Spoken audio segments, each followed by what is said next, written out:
pour cette première temps de travail autour du sujet de la décarbonation dans les établissements. L'objectif aujourd'hui pour moi, c'est vraiment de vous partager des informations, à la fois vous rappeler un petit peu où est-ce qu'on en est à la Fondation, quelle est un petit peu la stratégie, et puis voilà, des grandes informations sur les enjeux de la décarbonation. Vous avez peut-être vous aussi des choses à partager, des choses à dire, donc vraiment l'idée c'est que ça peut être une conversation. Il n'y a pas de souci pour partager la parole les uns et les autres. Et évidemment qu'on puisse poser et, dans la mesure du possible, répondre aux questions que vous pouvez avoir. Et il y a une deuxième date qui est programmée dans une quinzaine de jours, où là, on sera plutôt en mode réunion pour vraiment se dire, bah, du coup, à notre niveau, qu'est-ce qu'on imagine utile, nécessaire, que ce soit à l'échelle de la fondation, à l'échelle des endroits où vous travaillez les uns et les autres, à une autre échelle ou à un autre endroit s'il le faut, pour avancer sur ces enjeux. Voilà pour ce qui est de l'objectif et du contour du temps d'aujourd'hui. Est-ce que c'est clair pour vous? Est-ce qu'il y a, voilà, vous me dites, hein, à tout moment, vous m'interrompez, que ça soit par le chat ou en prenant la parole directement. On n'est pas nombreux, donc il n'y a pas de souci. Est-ce qu'il y a déjà un bilan carbone qui a été fait sur les Alors, il y en a un différents qui est postes? fait sur le site de la vallée de la Dordogne, donc pas à l'échelle de toute la fondation, mais à l'échelle du SVD. Et justement, un peu plus loin dans le diaporama, je vais vous dire où est-ce que ça nous avait mené à l'époque. Cas aujourd'hui, début 2024, la démarche développement durable de la Fondation John Bost, elle est portée par cet agenda développement durable qui se calque sur le plan stratégique de la Fondation. Du coup, vous voyez les petits carrés de couleurs, là, les petits cercles de couleurs que vous avez à l'écran, c'est vraiment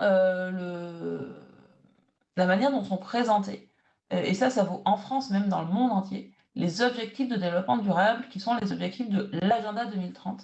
C'est un programme qui est porté au niveau mondial par l'ONU sur vraiment tous les enjeux de développement durable, que ce soit environnementaux, sociaux, économiques, pour l'ensemble des pays. Du coup, la France, en tant que pays adhérant à cet agenda-là, elle a elle-même décliné son agenda de développement durable à elle, qui est piloté au niveau de la transformation écologique et au niveau de l'État.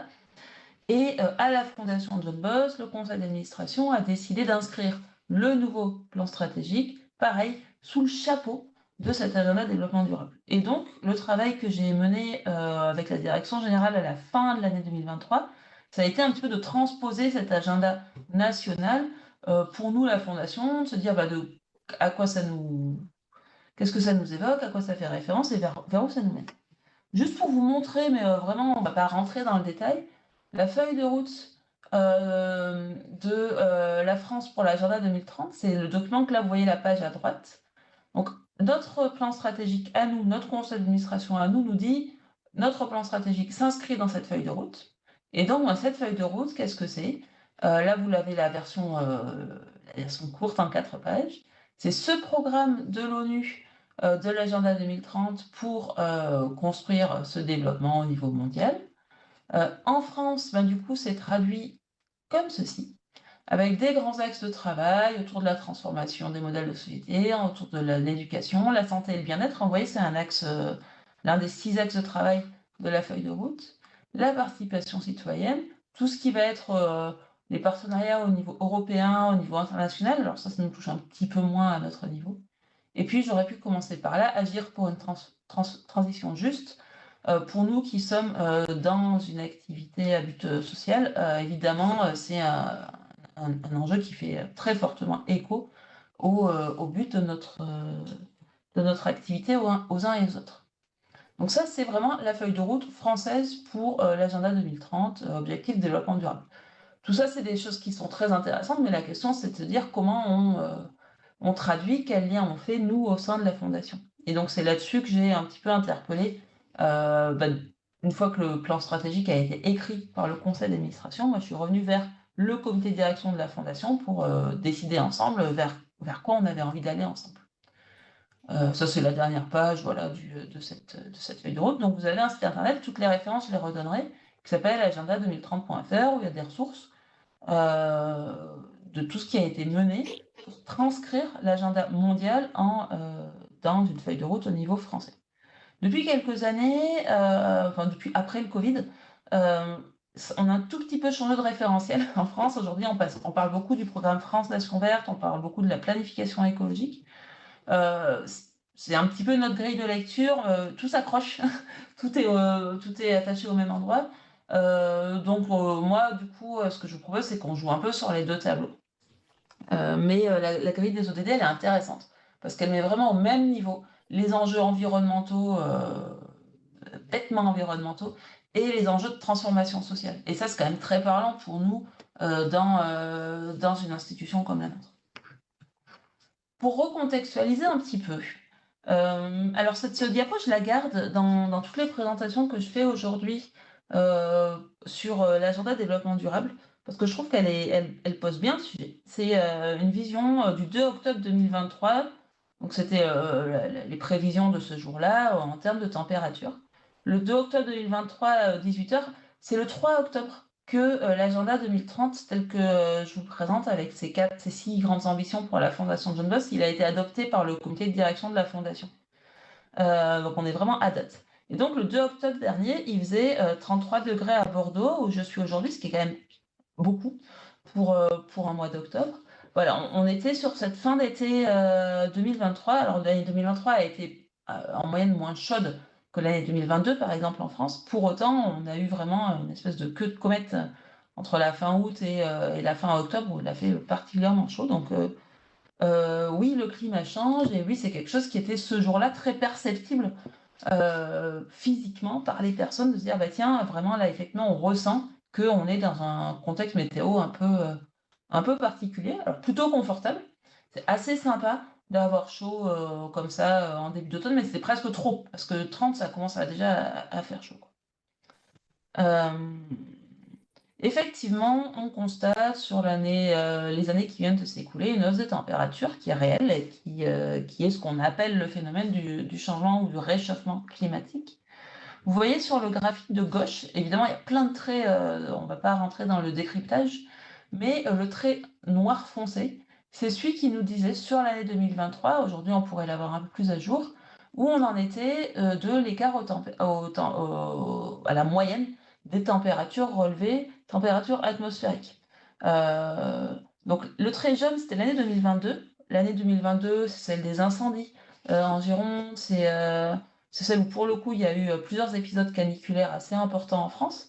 Donc, vous voyez que le trait jaune, il est en haut de la courbe grisée. Bah, l'année 2023, elle décroche, elle partait encore plus haut. C'était vraiment une année très très chaude, et du coup, on sait que l'année 2023, c'est l'année la plus chaude qui a jamais été mesurée sur Terre depuis les débuts de l'ère industrielle. Alors, évidemment, il y a une époque où on ne mesurait pas la température atmosphérique. Et puis, il a déjà fait plus chaud que ça sur Terre, on est bien d'accord. Cela dit, à notre échelle à nous, celle de notre perception sensible d'aujourd'hui, on est vraiment sur des températures qui sont plus importantes aujourd'hui que ce qu'elles ont été sur les décennies, voire les siècles qui nous ont précédés. Pour mettre un tout petit peu à jour, vous voyez 2024, alors là, c'est pas tout à fait la même courbe que celle d'avant, c'est la courbe de température de surface des océans, la courbe de gauche. Mais là encore, et là pour le coup c'est à jour, à fin février, le trait noir que vous voyez partir à gauche, je ne sais pas si vous voyez quand je pointe avec ma souris, vous voyez mon petit point bleu? Super. Bah alors du coup, ça c'est les températures des océans relevées jour après jour depuis le début de l'année 2024. Le trait jaune, c'est l'année 2023. Vous voyez que on est au-dessus, ce qu'on appelle un décrochage, il y a un écart qui est significatif. Alors on est content parce que là on approche de la mi-mars, on se rapproche. Voilà.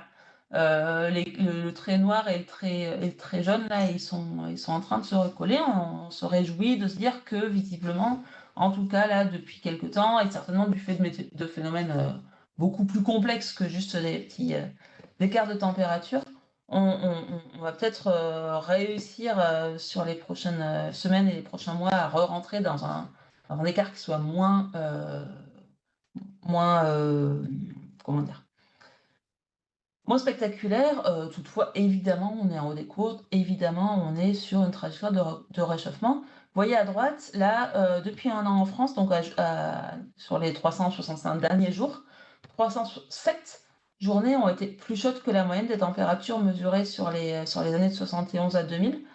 Alors aujourd'hui, c'est hier, du coup, on était à +1. Grosso modo, il y a beaucoup de jours qui sont chauds ou plus chauds que ce qu'on a l'habitude, pour peu de jours où on se dit bon, aujourd'hui il fait un peu frais. C'est vraiment ce ressenti-là qui est notre ressenti sensible à nous et qui est observé, mesuré, caractérisé et qui nous aide aussi à prendre conscience des évolutions du climat. Pour finir, alors cette carte, elle est intéressante parce qu'elle nous montre, voilà, donc ça c'est les anomalies de température en février 2024 qui ont été mesurées. Vous voyez que finalement, nous, dans l'ouest et le sud-ouest de la France, on n'est pas dans le bleu, hein, on est dans le rouge, mais on est sur des écarts par rapport à la moyenne, où on est voilà, entre 0 et +1, +2 degrés. Si on regarde bien, toute l'Europe centrale, elle a eu beaucoup plus chaud que nous par rapport à ce à quoi elle pouvait s'attendre. Ne parlons pas des pôles. Alors là, sur cette représentation, on voit le pôle Nord et on voit pas le pôle Sud, mais on sait que les pôles ils souffrent d'un réchauffement qui est très important. Cette carte-là, elle ne montre pas un phénomène qui est majeur là depuis une dizaine de jours et qui est une vague de chaleur qui est très importante actuellement en Afrique. Alors sur l'essentiel du continent et évidemment sur les régions chaudes en particulier.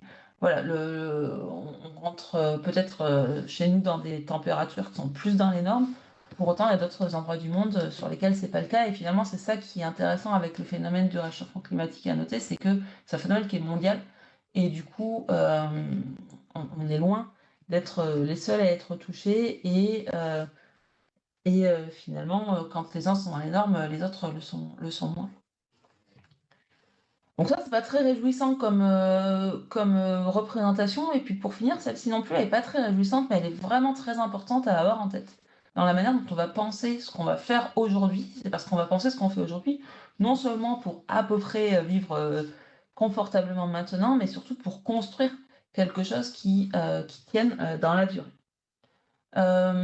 Ces bandes-là, en gros, il faut les lire comme quand on est sur une bande colorée.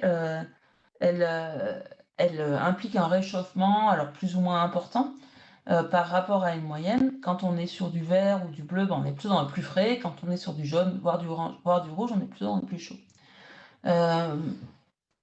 Évidemment, tout ce qui se passe après 2022 sur ce graphique, ce sont des projections.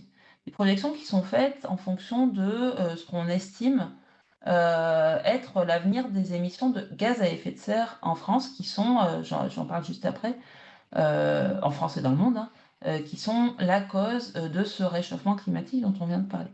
En gros, ce qu'on voit sur ce graphique-là, ce qu'il faut lire vraiment, c'est les trois bandes. La bande du haut, la bande du milieu et la bande du bas.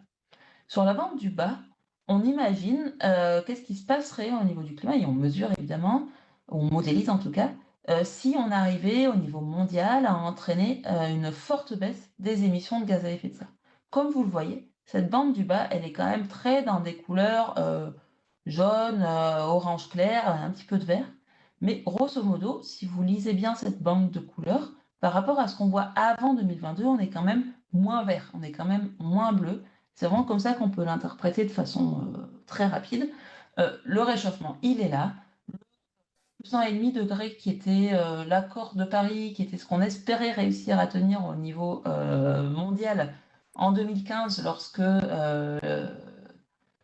la COP a voté l'accord de Paris, ben, on n'y est pas, on est plutôt sur du +2, voire un peu plus aujourd'hui, même si on arrivait à fortement baisser nos émissions là du jour au lendemain.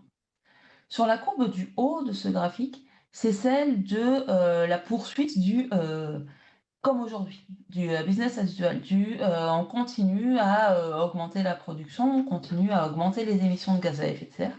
Et du coup, ben, le réchauffement, il se poursuit de façon importante, puisque comme vous le voyez, sur la deuxième moitié du siècle, on est carrément très dans le rouge ou dans l'orange foncé. Là, les dernières années, l'année 2022, vous voyez, elle est sur du orange, pas très sombre quand même. Donc on est vraiment sur des émissions de gaz à effet de serre qui nous entraînent des hausses de température qui sont importantes. C'est ce que vivront les générations des enfants qui naissent aujourd'hui. On n'est pas dans le temps si lointain que ça. Les humains d'aujourd'hui, ils connaîtront ces températures très élevées si on continue sur les trajectoires d'aujourd'hui d'émissions de gaz à effet de serre. Et puis vous avez le scénario du milieu qui est peut-être le plus probable, on peut l'espérer, celui dans lequel on commence à arriver à contrôler nos émissions, mais on n'est pas encore dans une forte hausse. On voit quand même que même si en changeant nos comportements, en changeant nos modèles économiques, on arrivait à limiter les émissions de gaz à effet de serre, on est quand même sur des trajectoires de réchauffement qui sont importantes. C'est important de savoir que, alors ça c'est vraiment lié à l'endroit où on est sur le globe terrestre, l'Europe en particulier, elle est soumise à une hausse de température qui est importante en moyenne, qui est plus que dans d'autres régions du monde. Alors par contre, on a des systèmes économiques, on a des modes de vie qui sont peut-être plus solides, plus résilients, mais on est quand même à... Mais si la trajectoire mondiale, elle est sur du 3,2 degrés Celsius, par exemple, ben, en France, c'est plutôt 4. En fait, on est au-dessus du fait de l'endroit où on se trouve et des phénomènes météo, pour le coup, qui nous touchent. C'est important à savoir. Alors, juste pour vous rappeler ce que c'est que l'effet de serre, pour celles et ceux qui ne seraient pas familiers, l'effet de serre, c'est un phénomène qui est parfaitement naturel et qui est très très utile. Parce que sans effet de serre, la Terre, elle ne serait pas habitable par les humains comme elle l'est aujourd'hui, on aurait trop froid. L'effet de serre, c'est ce qui permet de conserver une partie de la chaleur du rayonnement solaire sur Terre et du coup d'être aux températures tempérées qu'on connaît et qui sont favorables à la vie en général et à la vie humaine en particulier. Donc l'effet de serre, c'est cette atmosphère qui est autour de la planète et qui conserve une partie de la chaleur. J'aime bien la petite image qui est proposée et que j'ai reprise dans le texte à droite, qui est de dire, imaginez qu'on est, nous c'est la France, hein, c'est la France, pardon, c'est la Terre, on est une petite planète. Notre corps est chaud, il envoie un rayonnement, une faute d'orthographe, il envoie un rayonnement invisible, infrarouge autour de nous. Si on se couche le soir et si on ne met pas de couette, on va perdre cette chaleur, on va perdre ce rayonnement et on aura froid. Si on met une couette, elle piège la chaleur et au bout d'un moment, c'est douillet. C'est exactement comme quand on va se coucher le soir. C'est notre effet de serre naturel. Sauf que si en permanence, tous les soirs, tous les jours, on rajoute une couette, puis une couette, puis une couette, au début, on ne voit pas trop l'effet, c'est douillet encore un petit peu, mais au bout d'un moment, on voit bien que ça se réchauffe. C'est exactement ça le principe de l'effet de serre sur Terre. On empêche une partie de la chaleur de la Terre de partir vers l'espace sous forme de rayonnement par tous ces composés qu'on ajoute dans l'atmosphère. Tous ces composés, c'est notamment le dioxyde de carbone, qui est un gaz à effet de serre présent en très grande quantité dans notre atmosphère. C'est aussi d'autres gaz à effet de serre, le méthane, le protoxyde d'azote, il y en a d'autres, qui viennent piéger ces rayonnements et qui viennent faire que l'air se réchauffe, que l'eau se réchauffe, puisqu'il y a une partie de la chaleur qui est évidemment absorbée dans les océans. Et ce réchauffement global, une fois qu'il est installé, et ça c'est aujourd'hui très documenté par les scientifiques, c'est un phénomène sur le long terme en fait. On n'arrive plus très très bien à couper le robinet et à couper le thermostat plutôt et à empêcher le réchauffement de se poursuivre. Donc c'est ce phénomène-là qui nous touche. Et du coup, évidemment, le petit temps d'échange qu'on a aujourd'hui autour du sujet de la décarbonation, décarboner, c'est essayer de voir comment on peut faire pour que ces envois, ces émissions de gaz à effet de serre, de dioxyde de carbone en particulier, donc décarboner, c'est le carbone, c'est le mot carbone qu'on entend dans dioxyde de carbone, essayer de limiter tout ce qu'on va nous-mêmes émettre dans l'atmosphère pour finalement limiter le phénomène du réchauffement climatique. On a un autre groupe qui se met au travail sur l'adaptation, où là, on prend le problème dans l'autre sens. On est moins dans essayer nous-mêmes de limiter les dégâts, mais on sait qu'il y a du réchauffement, donc on se dit, du coup, comment on gère? Qu'est-ce qu'on fait pour réussir à quand même continuer à fonctionner le plus confortablement possible, le plus en sécurité possible, compte tenu de ce réchauffement. Mais là, aujourd'hui, on est plutôt sur le sujet décarboné. Alors, décarboner. Pour décarboner, il faut savoir d'où viennent les émissions de gaz à effet de serre. Ça, c'est les chiffres de 2022 en France. Alors, toutes ces représentations qu'on a, il faut bien vous dire que c'est assez, artificiel. C'est une question de grille de lecture. Le camion qui émet du dioxyde de carbone parce qu'il brûle du carburant et qui rejette dans son pot d'échappement du dioxyde de carbone, je peux le compter dans le transport en tant que camion, je peux aussi le compter dans mode de vie des gens en tant que livraison de produits. C'est toujours des représentations qui sont des choix de représentation, mais qui nous aident à comprendre. Donc, sur cette représentation-là, qui est proposée par le Conseil pour le climat, on voit que 32%, soit le tiers des émissions de gaz à effet de serre en France, donc réalisées en France, c'est ce qui, si on mettait une grosse poche au-dessus de la France et qu'on récupérait tous les gaz à effet de serre qui sortent de ce territoire-là, un tiers de ce qui sort de notre territoire vient du secteur des transports, avec une grosse partie pour ce qui est des voitures et des véhicules individuels, et évidemment aussi une grande partie pour tout ce qui est du transport de marchandises avec les poids lourds. Notre grosse source d'émissions de gaz à effet de serre, c'est l'agriculture. Donc, vous voyez, pour 19%, c'est le cinquième de ce qui est émis, c'est significatif. Et enfin, presque autant, l'industrie. Sachant que dans l'industrie, donc là, vous voyez, industrie, c'est construction, chimie, métallurgie. En gros, l'industrie en France qui est émettrice. Alors évidemment, la France, c'est plus le pays industriel que ça a été. On a beaucoup d'usines qui n'existent plus, qui ont fermé, du coup, qui font moins de pollution d'un côté et moins d'émissions de gaz à effet de serre. Cela étant, ce sont quelques gros sites industriels qui sont des très gros émetteurs en France. Et puis après, comme aujourd'hui en France, on a beaucoup d'industries qui n'existent plus, c'est de la production qui a été délocalisée dans d'autres pays. Donc finalement, il y a beaucoup de biens qu'on consomme en France, de biens industriels, qui ont été produits ailleurs. Et du coup, les émissions de gaz à effet de serre liées à ces biens-là, elles n'apparaissent pas dans ce tableau-là. Elles sont comptabilisées ailleurs sur les territoires concernés. Et enfin, donc, tu vois qu'on a dit tout ça, les secteurs qui sont un peu moins émissifs, donc on a le bâtiment, avec notamment tout ce qui va être le chauffage, qui est vraiment évidemment la grosse source d'émissions de gaz à effet de serre, parce qu'on chauffe beaucoup en France au gaz en particulier.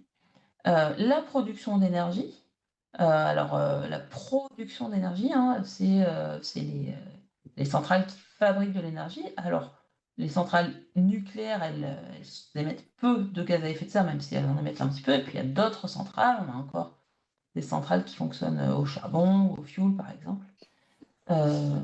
Et enfin, vous voyez, les déchets, c'est finalement un petit sujet. C'est important de le faire apparaître, ce 4%, parce que souvent, on mélange un peu les sujets et on se dit, bah oui, les déchets, c'est un grave problème environnemental. Alors oui, c'est un grave problème environnemental. Par contre, en termes de réchauffement climatique, on va dire, c'est pas directement lié, ou en tout cas, pas aussi fortement que le sont d'autres activités. Ce que vous voyez en bas, en vert, les moins 4%, c'est pour faire apparaître le fait que, par contre, le dioxyde de carbone qu'on émet et qui part dans l'atmosphère, il y a une partie qui reste dans l'atmosphère, il y a une partie qui va même dans l'eau, dans les océans, et puis il y a une partie qui va dans tout ce qui va être végétaux. En fait, les forêts, les arbres, ils stockent du carbone. Le carbone, c'est vraiment c'est le squelette. Et du coup, quand on plante, quand on fait pousser des espaces verts, on permet de stocker une partie de ce carbone. C'est pour ça que des fois, vous entendez parler de compensation carbone, de crédit carbone. On se dit, très bien, on va polluer d'un côté, mais d'un autre côté, on va planter des arbres, ça va absorber ce carbone. C'est un peu vrai, c'est pas aussi facile que ça, malheureusement, mais c'est important à faire figurer. Tout à l'heure, par exemple, quand on parlait du bilan de carbone de la Fondation, la Fondation, elle possède des bois, en particulier en Dordogne, sur le site de la vallée de la Dordogne, où il y a quand même un domaine boisé qui est un petit peu important. C'est du carbone, c'est autant de carbone qu'on stocke et que du coup on ne relâche pas dans l'atmosphère et que du coup on vient soustraire à la problématique du réchauffement climatique. Donc ça, c'était un peu les chiffres très très généraux en France, tout secteur d'activité confondu. Si on va regarder un tout petit peu plus près pour ce qui est du secteur de la santé, ah non, ça je vous en reparlerai après. Si on va regarder un tout petit peu près pour ce qui est du secteur de la santé, pas mal de travaux ont été menés ces dernières années, depuis 2-3 ans, pour essayer de savoir ce qu'il en était secteur par secteur. Pour l'industrie, pour l'agriculture, etc. Aussi pour la santé. Ces travaux, ils ont été menés notamment par un think tank qu'on appelle le Shift Project, qui regroupe aujourd'hui beaucoup de monde. Certains sont salariés, beaucoup de gens s'investissent bénévolement dans cette organisation pour aller observer ce qui se passe dans les secteurs d'activité, puis pour aller essayer de proposer des solutions. Ils ont beaucoup travaillé entre 2021 et 2023 sur le secteur de la santé, Donc santé, tout confondu. Hôpitaux, évidemment établissements médico-sociaux, mais aussi médecins, pharmacies, etc., etc. Et essayer d'aller mesurer ce qu'on appelle le bilan carbone, c'est la mesure des émissions de ce que chaque activité va générer comme gaz à effet de serre qui sont rejetés, notamment dans l'atmosphère. Donc ce qui a été mesuré donc ça c'est un rapport qui a été publié en 2023, donc c'est sur l'année 2022 voire 2021. Ce qui a été mesuré, c'est que 8% des émissions de gaz à effet de serre en France viennent du secteur de la santé, ce qui est pas rien. Alors évidemment, le chiffre de 49 mégatonnes, il nous parle pas des masses, on n'a pas forcément les ordres de grandeur.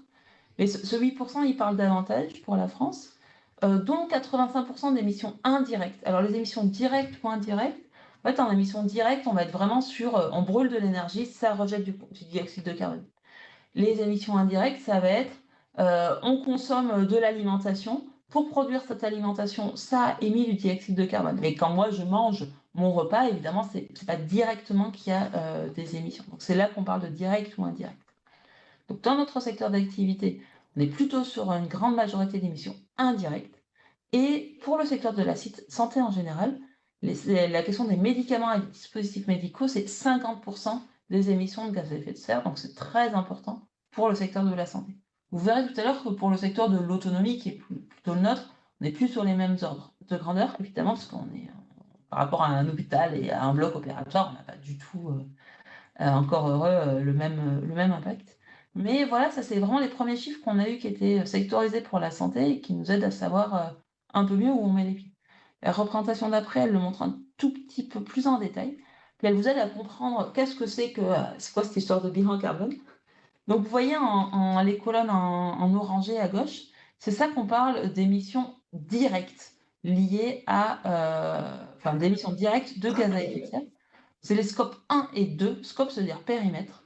C'est vraiment les périmètres les plus proches de l'activité. On émet du gaz à effet de serre de façon directe parce qu'on brûle de l'énergie ou parce qu'on consomme de l'énergie qui elle-même pourrait être produite à générer les gaz à effet de serre. Donc, à l'échelle des établissements de santé, bah, effectivement, c'est pas rien, hein, notamment tout ce qui va être l'énergie pour chauffer les bâtiments, c'est 10%, c'est pas rien.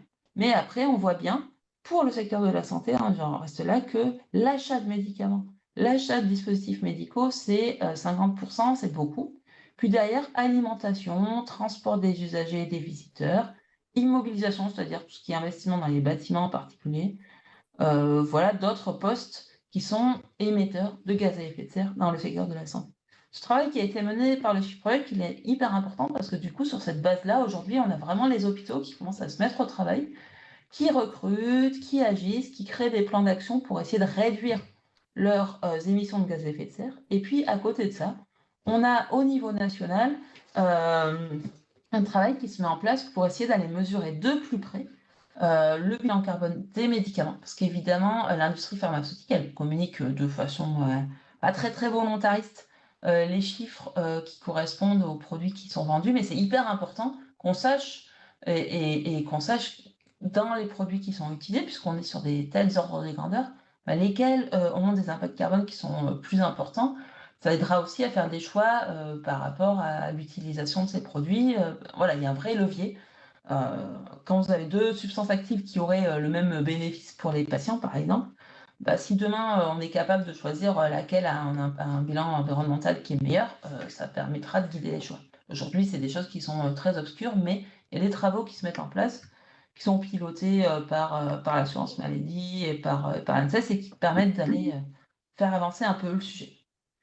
Nous, on est un tout petit peu moins concernés, en tout cas en proportion, par ces enjeux-là, mais du coup, en 2023 et 2024, le Chiffrelec a continué à travailler avec un nouveau groupe de travail sur, plus précisément, le secteur de l'autonomie. Établissements pour personnes âgées, établissements médico-sociaux, et puis un petit peu au-delà. Et du coup, on a des chiffres qui sont en train d'arriver et qui nous concernent encore plus près que ceux du secteur de la santé. Alors, là, les quelques graphes que je vous présente, ils datent de septembre 2023 et du rapport intermédiaire qui a été présenté. Le rapport final va être présenté le 4 avril prochain. Je vous le partagerai évidemment. sur vraiment notre secteur d'activité à nous. C'est le Donc, rapport du Shift Project dont tu ouais, parles. c'est D'accord. ça. Et là, vraiment, secteur autonomie.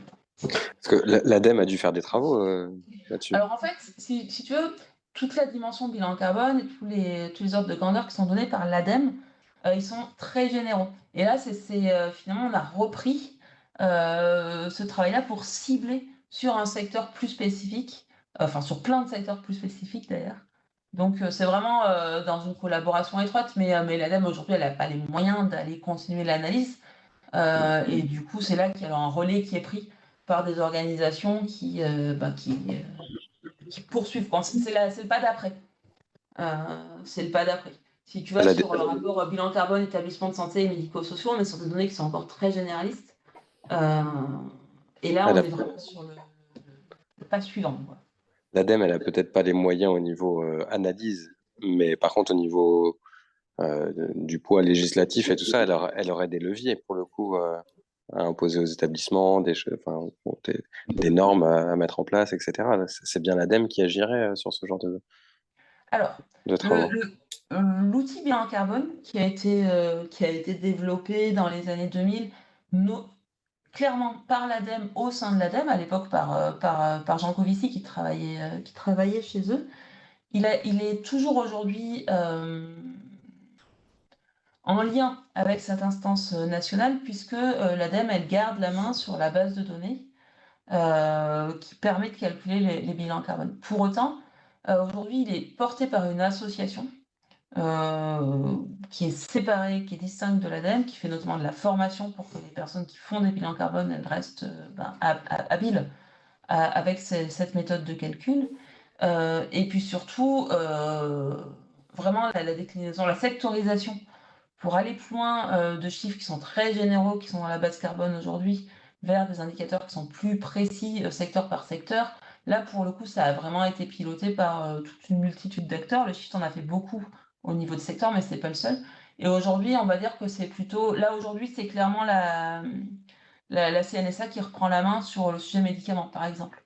Donc bon, Oui. c'est des passages de relais, je pense, euh, qui vont. Par contre, aujourd'hui, la loi nous impose de faire un bilan de nos émissions de gaz à effet de serre. Ça s'écrit BGES, B-E-G-E-S. C'est bien auprès de l'ADEME qu'il faut déposer aujourd'hui les chiffres de ces bilans dans un certain nombre d'organisations, on en fait partie, qui, parce que leur périmètre, leur volume d'activité, leur nombre de collaborateurs, enfin peu importe, font qu'elles rentrent dans l'obligation de déclaration. Et ça, c'est centralisé au niveau de l'ADEME. Les D'accord. sanctions financières, aujourd'hui, elles n'existent pas, elles ne sont pas appliquées, mais il y a quand même cette centralisation-là.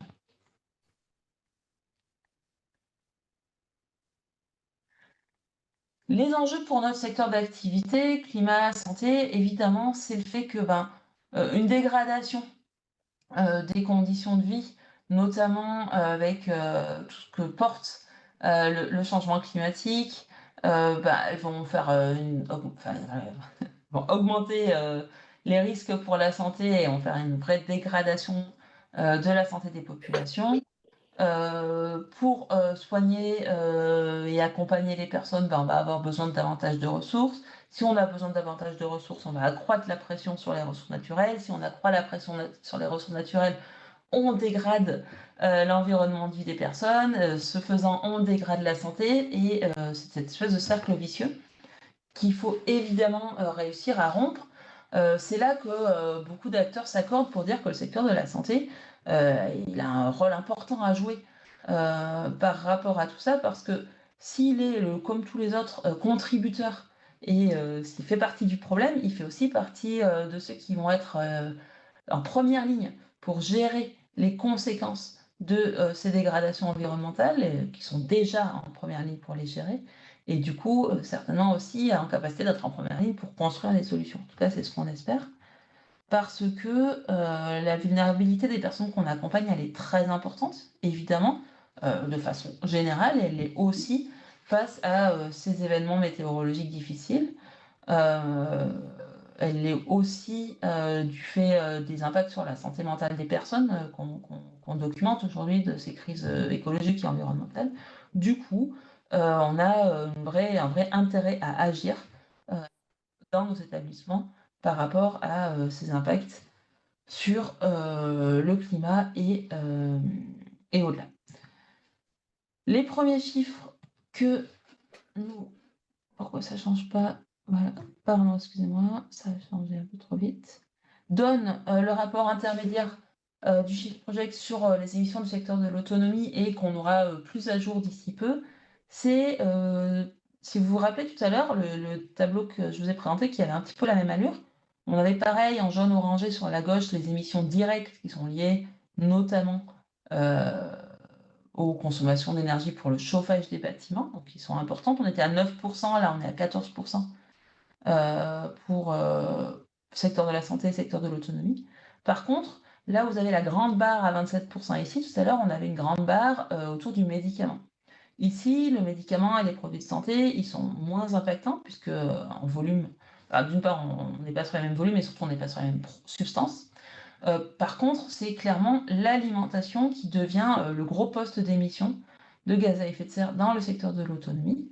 Et puis derrière viennent les immobilisations, les bâtiments en particulier, et puis tout ce qui va être déplacement des professionnels. Alors le déplacement des professionnels, la différence avec le déplacement des usagers, dans professionnel, on va être sur les déplacements domicile-travail, les déplacements pour aller au boulot. Déplacement des usagers, c'est le déplacement des résidents, des patients. Souvent, c'est un professionnel qui va conduire le véhicule, mais ce n'est pas le sujet. On est vraiment sur mes déplacements à moi pour que je puisse travailler par rapport aux déplacements que je vais faire, mais dans le cadre de mon travail. C'est ça la différence entre les 17% et les 7%. Donc ce tableau-là, même si aujourd'hui on attend que les chiffres soient un peu actualisés, il pointe où et sur quoi on a levier à agir dans notre secteur d'activité. Et vous allez voir que ça tombe assez bien. On est complètement raccord avec ce qu'on avait mesuré sur le site de la vallée de la Dordogne il y a 2 ans, puisque il y a un bilan carbone qui a été fait à l'échelle du SVD en 2021. Un stagiaire avait travaillé quelques mois pour aller mesurer. Et comme vous le voyez sur ce graphique, alors on n'est pas tout à fait sur les mêmes ordres de grandeur, mais pour autant, on voit bien, sur le SVD en tout cas, les gros postes d'émissions de gaz à effet de serre, c'était en vert foncé, ici, tout ce qui va être consommation gaz et fuel, c'est-à-dire le chauffage de nos bâtiments, les produits alimentaires, c'est-à-dire la partie restauration, et puis les déplacements domicile-travail. Donc on est bien sur les mêmes trois postes qui sont les plus importants. Donc vous voyez, ça c'est ce qu'on va dire gaz et fuel, alimentation et déplacement domicile-travail. Alors nous, nos immobilisations, elles pèsent un peu moins lourd parce qu'on a beaucoup de vieux bâtiments qui ont eu le temps de s'amortir, notamment par rapport à toutes les missions qui sont liées à la construction des bâtiments. Donc ça, c'est les chiffres qu'on avait relevés en 2021. Certainement que si on refaisait le calcul aujourd'hui, ça serait un petit peu différent, mais certainement que comme on n'a pas connu de changement majeur sur le site dans son fonctionnement, en tout cas, les gros postes, ça reste les mêmes gros postes, quoi. On n'a pas encore fait ce même calcul sur d'autres établissements que ceux du site de la vallée de la Dordogne. Ça serait intéressant à aller mesurer. Pour autant, on devine qu'on est à peu près sur les mêmes ordres de grandeur, et pour autant, on en reparlera à notre prochaine vidéo, mais souvent on peut se dire qu'il n'y a peut-être pas besoin qu'on aille tout remesurer. Si on sait déjà qu'on a des gros leviers sur les déplacements à l'alimentation et l'énergie, ça nous donne déjà de quoi travailler. On n'est pas obligé d'attendre d'avoir tout mesuré pour passer à l'action quand on voit les enjeux qui sont majeurs et qui sont ceux que je vous présentais au début de la vidéo tout à l'heure. Juste pour aller un tout petit peu plus loin, et ça sera à la fin des diapos que j'avais à vous présenter, sur le bilan carbone du site de la vallée de Dordogne, ce qu'on remarquait, c'était qu'une grosse partie de l'énergie, c'était du gaz et du fioul, et que certainement, un gros levier, ça serait, sur ce site-là en tout cas, au moment de changer de mode de chauffage, d'aller sur quelque chose qui soit moins carboné. On sait que le contexte géopolitique aujourd'hui nous pousse encore plus à réduire la dépendance au gaz et au fioul dans une moindre mesure. On a aussi aujourd'hui des nouveaux leviers qui arrivent, et notamment des financements importants qui arrivent pour aller sur d'autres types d'énergie, qui seraient sans doute et peut-être possibles au niveau du site de la vallée de la Dordogne. Donc il y a des perspectives, mais par contre on est sur des gros chantiers. Le deuxième sujet, c'était celui de la mobilité. On avait mesuré le fait que sur ce site en particulier, les transports en véhicule individuel étaient très très majoritairement employés. C'était tout à fait lié au territoire, aux habitudes des professionnels. Donc plusieurs sujets étaient un petit peu sur la table à l'époque, le covoiturage, les transports en commun, etc. Bon, celles et ceux d'entre vous qui sont sur les SVD, vous savez que ça bouge un petit peu, avec notamment une ligne de bus, Bergerac, Prix-Ganrieux, La Force, qui pourrait se mettre en place, par exemple. Il y a des petites choses qui bougent, mais il y a évidemment un chantier important à poursuivre. Et enfin, sur l'alimentation, là encore, on sait que donc on a sur le site de la vallée d'Adordonne une problématique, notamment de gaspillage alimentaire qui est importante et sur laquelle, si vous avez un moins gros volume d'aliments qui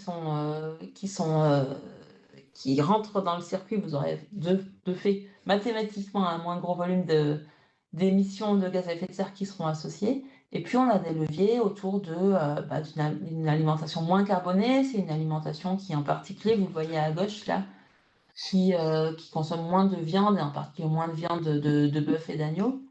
Par exemple, c'est une alimentation qui est plus locale, etc., etc. Donc là encore, on a des moyens pour agir. En tout cas, on en est là. Le sujet aujourd'hui, et plutôt demain, ça va être de se dire, bon, qu'est-ce qu'on fait de tout ça, nous, à l'échelle de la Fondation? Il n'y a pas de réponse simple à une question qui n'est pas simple. Par contre, il y a un vrai enjeu qui est celui de la décarbonation. De même que d'autres institutions que la nôtre se fixent des objectifs, le choix de l'agenda de la Fondation de Boss, c'est de donner des objectifs. De se dire, bon, très bien, décarbonons, ok, mais, et ça, il va falloir qu'on le décide ensemble. Est-ce qu'on se dit, on baisse de X%? Est-ce qu'on arrive à X tonnes de CO2? Est-ce que on se donne l'objectif que tous les établissements soient engagés? Voilà, des choses qui peuvent marquer et qu'on va pouvoir porter. Et c'est la légitimité du comité qui se met en place de venir faire des propositions, notamment au conseil d'administration et à la direction générale, en disant on a envie d'aller vers là. Ça, c'est un sujet. D'autre part, on a des programmes qui se mettent en place. Et sur la décarbonation, on avance un petit peu, puisqu'on a un programme qui se met en place autour des plans de mobilité durable. Donc à l'échelle des sites, site du Valais de la Dordogne, site de la Clé pour l'autisme, site du Grand Sud-Ouest. L'idée, c'est de se donner des objectifs au niveau de la mobilité durable, en disant, on voit très bien comment on fait pour y aller, quels sont les établissements qui ont besoin d'être accompagnés sur le déploiement du vélo, quels sont les établissements qui ont besoin d'être accompagnés sur davantage de covoiturage, quels sont les établissements qui ont besoin d'être accompagnés sur permettre aux professionnels d'avoir des véhicules électriques ou de les recharger sur le pavillon ou etc., etc. En fait, finalement, selon les réalités et les besoins des uns et des autres, l'idée, c'est vraiment d'arriver à trouver les leviers avec lesquels on va pouvoir jouer pour effectivement jouer sur la décarbonation. Donc, on a le sujet de la mobilité, on a le sujet de l'énergie, avec un projet de faire des audits énergétiques dans les bâtiments de la Fondation, sur tous les bâtiments, donc vraiment d'arriver à, pour le coup, y voir un peu plus clair. Et puis on a le sujet de la restauration dont on vient de parler, qui est important aussi, même si là encore, ça se jouera tout différemment d'un établissement à un autre. Ceux d'entre vous qui sont SVD, voilà, il y a la cuisine centrale. Des cuisines sur établissement à la Fondation, on en a très peu.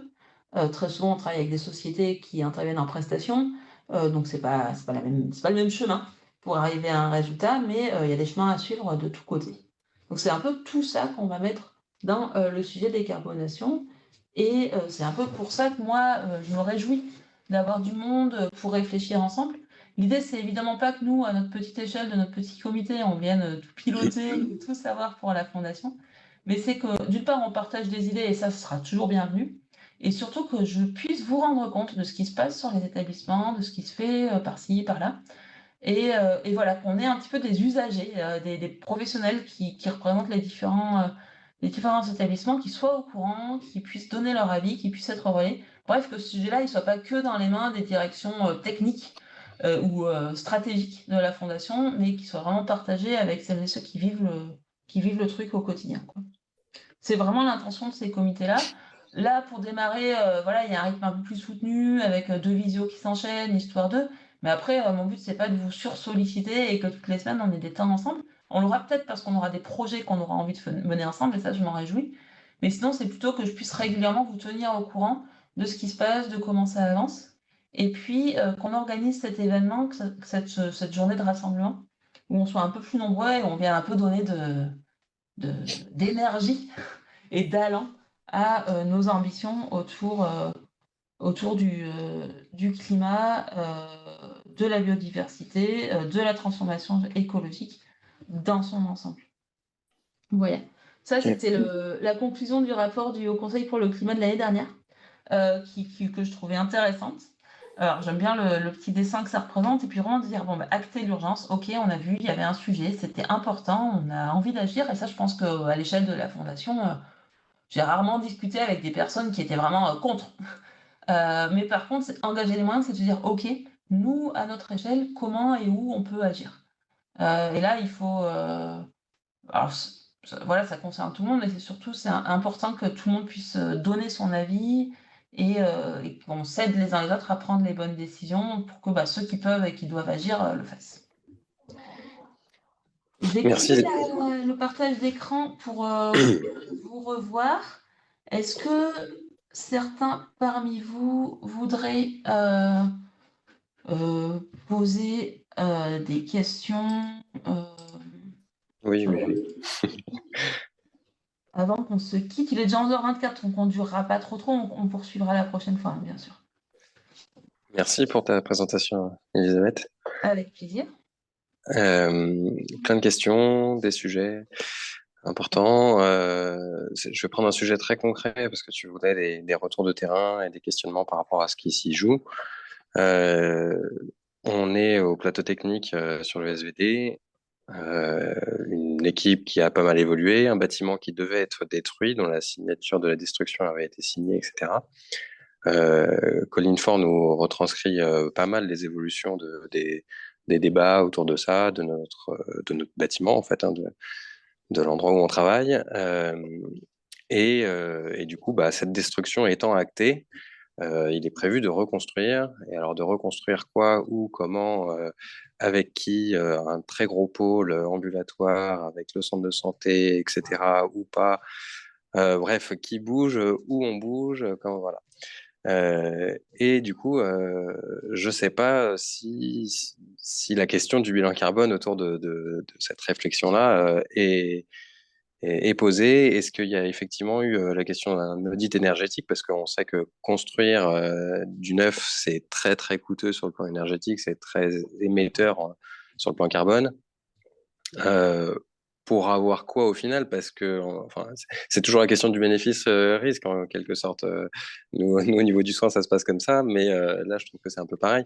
Euh, quel va être le bénéfice à émettre énormément de carbone dans la construction de nouveaux locaux? Alors que finalement, en termes d'activité, chacun s'y retrouve à peu près. Alors c'est sûr qu'on peut toujours faire mieux. On serait plus proche de collègues qui travaillent aussi sur le plan transversal. On s'en plaindrait pas. C'est sûr, si on avait une proximité physique, des fois, ça nous arrangerait.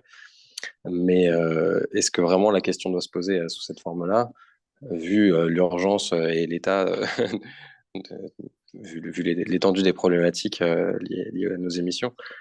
Voilà. Et du coup, je me demande quel est l'autre versant d'émissions, si on part sur de la rénovation, est-ce qu'on sait, voilà, est-ce qu'on est à un dixième des émissions si on fait de la rénovation du bâtiment ou versus une construction à neuf? Voilà, quelle est la part des bénéfices si on changeait notre fusil d'épaule, voilà, si on actait non plus que le bâtiment était détruit, mais qu'il était bien occupé et qu'il fallait le rénover parce que finalement, en termes de mètres carrés, il convient à tout le monde. Voilà, on n'est pas si mal dans ces locaux, effectivement. On aurait une meilleure isolation, on aurait moins froid l'hiver et on aurait moins de déperdition de chaleur, on chaufferait moins, on aurait moins de consommation de fuel. Bon, voilà. Peut-être que, enfin, moi, c'est une question que je me pose en tout cas, et du coup, je l'ai soumise à Colline Faure, mais ouais, elle n'a pas non plus toutes les clés en main et liberté d'action sur tous les plans. Voilà. Je ne sais pas s'il y a des audits qui peuvent être faits sur ces sujets-là et si on a des données qui pourraient nous aiguiller, quoi. J'ai non, pas de réponse très précise sur ce truc où on a entendu, je pense, tous tout, le contraire de tout et encore autre chose, quoi. Mais là où nous, en tant que comité, on peut avoir un truc à pousser sur ce sujet-là, c'est vraiment de pousser à ce que de plus en plus, dans notre réflexion autour des grands projets immobiliers, soit des extensions, des réhabilitations, des transformations, des déménagements, des changements de lieu, le critère de l'impact énergétique, du L'impact bilan carbone, carbone hein. et en particulier des usages sur l'énergie, avant, après, pendant, etc., il soit posé. Et ça passe par imposer que ce critère-là, il fasse partie des éléments de la réflexion, parmi d'autres. On est bien d'accord, c'est pas le seul, mais Oui, oui, bien sûr. il faut qu'il soit au niveau des autres. Et puis, ça pose la question de quelle expertise on a, nous, soit en interne, soit on va chercher, justement pour que les bons audits, les bonnes réflexions soient faites. Et on est un petit peu au milieu du gué, je pense, aujourd'hui à la Fondation, où on se dit que c'est intéressant, on n'est pas particulièrement compétent, de nombreux acteurs, hein, c'est des nouveaux savoir-faire. Et c'est certainement important qu'on ne risque pas de perdre en fait une étape de la réflexion, alors qu'on sait que pour le coup, les impacts ils sont sur du long terme, quoi. Oui, c'est Et on ça. voit bien, enfin, voilà, les choix, une fois qu'ils sont faits, d'une part, sur le coup, c'est hyper coûteux en consommation de ressources, en émissions, en consommation d'énergie, etc., mais surtout, Même sur le plan dans les économique, ouais. bâtiments, ça va durer, quoi. Et même Clairement. sur le plan économique, la viabilité du projet, elle est mesurée sur tous les plans. Et c'est vrai que ce serait indispensable de ne pas négliger cet aspect-là, quoi. Quel sera l'état de la fondation et de notre monde dans 30 ans C'est sur ça. le SVD?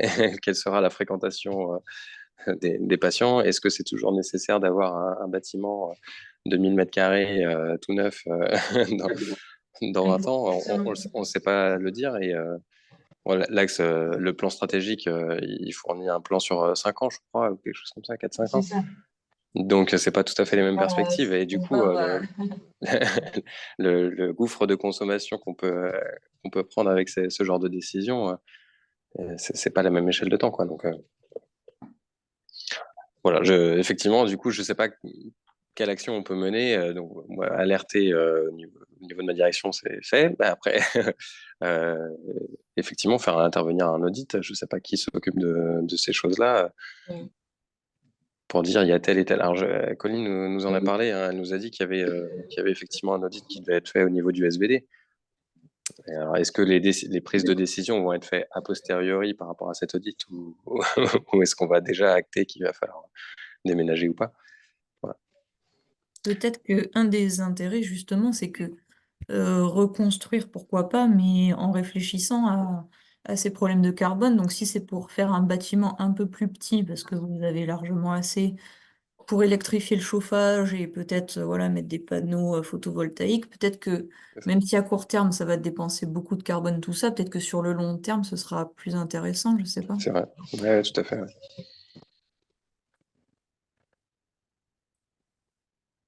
Donc, c'est vrai que s'il y a une expertise qui peut être amenée sur ce sujet-là, ce serait intéressant. Carrément. Non, non, je pense qu'il y a un sujet important. Et, et puis après, bah, je reviens à mon cheval de bataille. Je vois qu'il y a 19% de nos émissions sur les SVD pour le domicile travail. Effectivement, le coût de la navette, là, ce serait génial. Après, je sais pas quelle fréquence, sur quels horaires, est-ce que les soignants vont pouvoir s'en saisir en partant en ayant besoin d'être au travail à 7 heures le matin. Bon, voilà, je sais pas si ça va, quelle efficacité réelle ça va avoir. Et du coup, je voulais revenir sur la question d'un petit événement sensibilisation à l'usage du vélo et surtout mise à l'essai, en fait. Je pense que le premier pas, pour beaucoup d'entre nous, il serait à se mettre à essayer une semaine de venir en vélo au travail. Et des fois, quand on faire un essai subi, c'est un peu difficile, alors que si on choisit de faire un essai avec une forme de compétition, une forme de récompense, quelque chose de sympa, voilà, quelque chose de ludique, on va dire, ça serait hyper pertinent, je pense. Si on arrive à faire bouger quelques personnes sur une habitude quotidienne, ça me paraît extraordinaire, quoi. Déjà, sur nos fameux 19% de Donc, une fois d'émissions. qu'on a les heures de grandeur, on sait aussi que du coup, il y a un vrai impact à les toucher, quoi. Et, euh, et rien ne se résoudra en claquant des doigts ou avec une C'est seule sûr. mesure qui touchera tout le monde et qui aura tous les impacts. Donc, ça permet aussi euh, d'oser, tester et lancer des choses. Disons que ça me paraît simple comme action à mener aussi. Ok, Je pense, ça me paraît simple et avec une efficacité potentielle euh, qui a l'air intéressante, quoi. Moi, Si on parle que d'efficacité. c'est aussi un peu mon cheval de bataille, le vélo, mais c'est pas forcément si simple que ça. Alors moi, personnellement, j'ai un vélo électrique. Ben, j'ai besoin, quand j'arrive sur mon lieu de travail, de le mettre dans un endroit sécurisé, à Ouais, l'abri des intempéries, de éventuellement le recharger. Donc, on a aussi, je pense, des pistes à ce sujet-là. Mais même bah pour ouais, un vélo complètement, hein. classique, quoi, avoir un local pour le stocker, Ah etc., bah, qu'il ne soit pas à portée des patients qui s'amusent à les démonter, etc. je Donc, vois bien de quoi tu parles. moi, j'ai la chance d'avoir accès à un local, mais c'est fait de manière un peu informelle, quoi. Donc, c'est un peu Ouais, ouais. compliqué si d'autres personnes veulent s'y mettre, quoi. Ce que je vais proposer là à la Diaprantite au niveau du SVD, mais après il faudra qu'il y ait du monde pour porter, c'est qu'on inscrive le site dans un programme qui s'appelle Objectif Employeur Pro Vélo. Alors, c'est bien parce que ça donnera de la légitimité aux demandes, aux actions, aux projets. C'est bien parce que ça peut permettre de récupérer un peu d'argent pour cofinancer notamment des bons abris vélos, pour cofinancer aussi des petites opérations de prévention. Enfin, le sujet sécurité, il revient souvent dans les craintes pour les personnes qui osent pas trop ou qui sont un peu refroidies parce que bah, elles ont eu un jour un accident ou en tout cas peur. Et du coup, il y a des acteurs qui peuvent intervenir pour sensibiliser, former, accompagner, quoi, soutenir en fait ce développement du usage du vélo. Donc ça, c'est le programme OEPD, il le permet, puis il amène un peu d'outils de communication qui vient un peu jouer dans notre histoire, de rendre le truc un peu ludique et un peu sympa. Euh, voilà. Et quand même, ça vient cofinancer des abris vélos. Il y a aujourd'hui des chiffrages qui ont été faits au niveau fondation hein, par le service achat pour que les établissements sachent combien ça coûterait etc., monter en qualité. Bon, voilà, on va essayer de faire raccrocher les morceaux. Et je pense que, enfin, ça vaut pour d'autres établissements, mais en tout cas sur le SVD, oui, il y a suffisamment de monde pour être certain qu'on arriverait à composer la petite équipe de 400 personnes qui est un peu référente de ce programme sur le site. Ça demande, une fois que ce sera lancé, ça ne demandera absolument pas d'investissement. C'est plutôt bah voilà, de savoir qui aujourd'hui a envie Interpellé. de porter le truc. Quoi. Voilà, ça nous aidera à faire avancer ce sujet-là. Comme je disais Vincent, je pense que c'est assez simple dans le sens où on est, pour le coup, par rapport à nos bâtiments quand même, il n'y a rien de grave dans l'histoire de vélo. Il n'y a pas d'enjeu Non. à long terme, il n'y a Rajouter pas des de... prix et un abri, Voilà. Et puis si c'est on fait pas, facile. enfin, ce qu'on n'arrivera pas à faire, on n'arrivera pas à le faire et on fera autrement et ça ira très bien, quoi. Mais même les solutions, comme tu dis, informelles, c'est Marie-Laure, hein, ton Oui, prénom. Ouais. Les solutions informelles font partie des solutions complètement, quoi. oui. On peut pas les négliger du tout Hum. et on s'en fiche en fait que le vélo il n'est pas vraiment sa place là et que ce soit pas l'usage initial Quand ça de marche, la ça marche. place. Oui, c'est sûr, Bah ouais, c'est mais peut-être ça. que Mon vélo il est dans ça... le bureau là et ça va très bien et je le charge là Oui, sans rien demander à personne. mais moi, Et ça me convient, mais je veux dire, bien sûr, ça fait pas une vitrine, entre guillemets, ben, vous Ouais. pouvez venir à vélo, quoi. Quand je vais bosser sur un autre pavillon, ben, malheureusement, j'ose pas embêter le cadre en disant, alors, allô, est-ce que je peux venir à vélo? Est-ce que vous avez un local pour, etc. ouais. Donc, quand c'est sur mon pavillon, ça pose pas de souci, mais voilà. Ouais, je Bah, ça comprends. marche pour les Mais ça- pionniers, entre guillemets, pour démarrer quelque chose, mais après, un jour, il faut basculer dans... ouais. Mais c'est pour ça que même sur l'aspect sécurité, effectivement, ça a été le premier argument, et enfin, ça a été le plus répétitif qu'on m'a avancé pour dire ah bon, t'es sûr de vouloir y aller en vélo et tout ça. Enfin, ma femme la première, quoi. Voilà, c'est Mhm. c'est, le truc. Et en fait, quand on s'y met et avec un gilet jaune, en fait, tout va bien. Et c'est Il y a pour un ça que je disais casque. tout à l'heure, et un casque, bien sûr. Et mais quand je disais tout à l'heure aux gens qu'il fallait essayer, enfin, il faut donner l'occasion d'essayer. on se rend compte quand même que la route, elle n'est pas si dangereuse que ça, que les voitures savent faire attention, qu'avec un rétroviseur, on voit les gens arriver. Quoi. Voilà, on s'adapte aussi. Et quand, à partir du moment où on est visible sur la route, en fait, on n'est pas spécialement en danger. Hein. C'est toujours...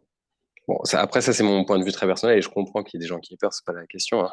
Euh, mais dès qu'on essaye, on se rend compte du réel danger. En fait, la peur, c'est quelque chose c'est pas un rapport à quelque chose qu'on connaît pas. Et dès qu'on a essayé, bah, en général, on est plutôt rassuré qu'autre chose. Donc, c'est pour ça que je disais, faire un truc incitatif pour essayer. 48 heures, une semaine, 2 semaines, 3 semaines, voilà, je pense que ça aidera beaucoup de personnes à franchir le cap, quoi. Carrément. Et après, tu parlais de l'alimentation et du gaspillage alimentaire et du type de consommation. Qu'est-ce qui est fait actuellement là, sur ce sujet-là, à la Fondation? Alors, on est un peu dans un entre-deux. Aujourd'hui, à la cuisine centrale, ils proposent un menu végétarien par semaine, même un petit peu plus. Euh, donc, on peut supposer qu'on vient. Pour le coup, c'est très direct. Tu supprimes un rôti de bœuf, tu supprimes un certain nombre de kilos de CO2 qui sont émis. Euh, Par contre, donc on est en gros dans une application un tout petit peu au-dessus de ce qu'impose la réglementation, la loi Egalim qui impose des menus végétariens, restauration collective. Mais nos établissements, on n'est pas priorisé dans ces transformations-là, donc on y vient et on fait les bons élèves, en tout cas sur la cuisine centrale du SVD. Pour autant, mais là encore, tout peut changer. Pour autant, c'est pas un projet qui a été porté avec une volonté de se dire, bon, bah, du coup, très bien, c'est cool, on va manger autrement. Voilà, on va se former à cuisiner les produits différemment. Donc, aujourd'hui, clairement, et c'est le cas dans une très grande majorité des lieux de restauration collective, les menus végétariens, ils sont arrivés parce qu'ils sont imposés par la réglementation. Et on est sur très souvent des produits qui sont très transformés, qui sont qui arrivent directement de l'agro-industrie et qui sont servis aux gens. Du coup, déjà, en termes d'impact carbone, on est un peu moins bon que si on avait cuisiné localement avec des produits locaux. Et d'autre part, en termes de transformation profonde des habitudes, c'est pas top parce qu'on n'est pas forcément sur des produits qui sont en termes de goût très intéressants pour les gens et du coup ça vient pas aider à basculer sur un changement qui est quand même souvent subi. Il y a des gens qui sont devenus végétariens parce qu'ils trouvaient ça cool, tant mieux pour eux, mais après il y a beaucoup de personnes qui sont pas complètement contre, mais qui trouvent pas ça très confortable de devoir renoncer à la viande. Et du coup, ça marchera et ça marcherait mieux si vraiment il y avait une intention gastronomique derrière, de se dire, bon, bah, très bien, ok, on fait moins de viande, mais par contre, on va chercher le goût et la qualité des repas. On est un peu dans cet entre-deux. Par contre, pareil, en plus, on est en Dordogne, on a un territoire qui nous propose beaucoup de ressources. Enfin, en France, on est quand même un endroit qui est très, très leader sur, sur la restauration collective de qualité et notamment sur les produits locaux et et les repas végétariens. Donc on a de la ressource, on a des formateurs, on a des formations, on a des choses qui sont portées par le département. Voilà, il y a de la ressource, on n'y est pas encore. Euh, je- Là, c'est vraiment un sujet très très élevé, mais voilà, on a l'arrivée d'un nouveau responsable à la cuisine centrale, on est dans une période de changement qui fait qu'on s'attaque au gaspillage alimentaire par l'autre côté, c'est-à-dire avec la mise en place de la plateforme de compostage. Il va y avoir une collecte des déchets alimentaires dans les pavillons. Du fait de les collecter, on va les voir. Alors évidemment, les Mmh. soignants, ils les voient, hein. Mais on va Oui. tous les voir, on va mieux les voir, ça va être plus partagé. Là, on mesure actuellement, du coup, on fait remonter le sujet. Je pense qu'il y a une volonté partagée qui était moins active ces derniers temps et qui revient sur ce sujet-là, quoi. Mais là, le problème du compostage, le problème au niveau de la fondation, c'était le volume que ça va générer. De toute façon, on a une obligation depuis longtemps à ne pas jeter ces déchets-là avec les ordures ménagères. Depuis longtemps, parce qu'en fait, dès qu'on dépassait les 10 tonnes par an, les établissements étaient déjà tenus de faire une collecte séparée. Alors nous, on l'a estimé il y a 2 ans à 100 tonnes par an, la production du SVD. Ah Bon, oui. peut-être qu'on a une marge d'erreur, mais en tout cas, on est au-dessus des 10. Donc de toute façon, il fallait une solution.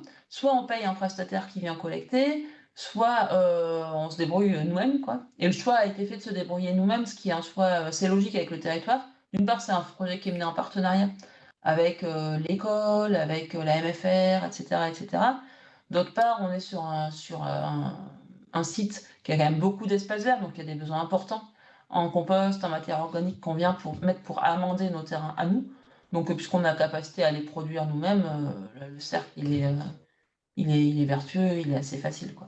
D'où le choix du compostage sur place à l'échelle du site. Mais pas sur chaque pavillon, parce que là, ça met trop de gens dans la boucle. Enfin, pour le coup, on a la capacité à le mutualiser. Donc, je pense que c'était un choix malin de choisir de mutualiser et de gérer ça ensemble. Mais enfin, voilà, des déchets alimentaires, il y en aura toujours sur tous les établissements. Enfin voilà, c'est lié à notre activité. Par contre, réduire ces volumes-là, c'est quand même important, quoi. Pour moi, c'est très lié quand même. Je pense je sais pas si, je pense pas qu'il y ait eu de mesure de cette information, mais je pense que c'est très lié à la cuisine centrale. Enfin, il y a dû y avoir une augmentation du gaspillage alimentaire colossal à ce moment-là. Ne serait-ce que par rapport à la question que tu disais là, de l'aspect gastronomique, en fait, d'avoir les odeurs dans le pavillon, de choisir potentiellement un peu les repas, Ouais, le rapport à d'avoir, l'alimentation est mais oui, d'avoir un différent. rapport direct à l'alimentation, ce serait complètement différent sur la consommation des résidents. Ça paraît évident sur le plan là, un petit peu écologique, gaspillage alimentaire, mais ça paraît aussi évident sur l'aspect du soin, qu'on a perdu aussi un élément important de la vie dans les pavillons en ayant une cuisine centrale. Bon, après, ça, c'est des choix, des choix passés qu'il faut Complètement. Là, assumer là, aujourd'hui, en ce moment, on fait avec, mais effectivement, il y a quelque chose de. mais Bah, bon, tout le je monde sais, qui industrialise un process, et là, c'est quand même le cas, de c'est fait, ça. tu le sors de la vie des gens, quoi. C'est ça, ouais. Donc, je sais pas dans quelle mesure il y a une ouverture ou pas pour revenir sur ce choix-là dans les années à venir, mais si c'est pas dans le plan stratégique actuel, ce sera peut-être dans le Je suivant. pense que c'est pas pour tout de suite, mais bon, déjà, on va faire le premier pas qui est de. Et on a une vraie marge là, évidente. Euh, sur le SVD, j'y reviens, hein, c'est local, mais sur la cuisine centrale, à la fois sur. Alors bon, bah, ça reste à réfléchir, hein, sur la qualité des produits, sur le type de menu, etc., etc. Je pense que c'est assez connu et porté. Et on a aussi un sujet qui est majeur sur le SVD, sur les volumes de repas qui sont préparés ou qui sont amenés sur les pavillons. Ouais. Grosso modo, on a une bonne partie des pertes qui sont finalement qui sont pas du tout liées au type de plat ou au C'est juste goût. pas consommé, quoi. Voilà, c'est juste pas consommé parce que c'était vraiment trop. Hmm. Donc bon, Oui, oui.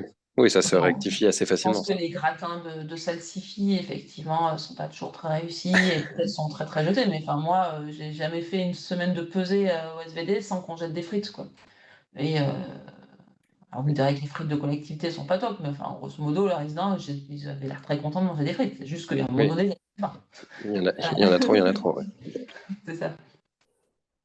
Ok. Donc non, il y a pas que un problème de repas, il y a aussi un problème de logistique, on va dire.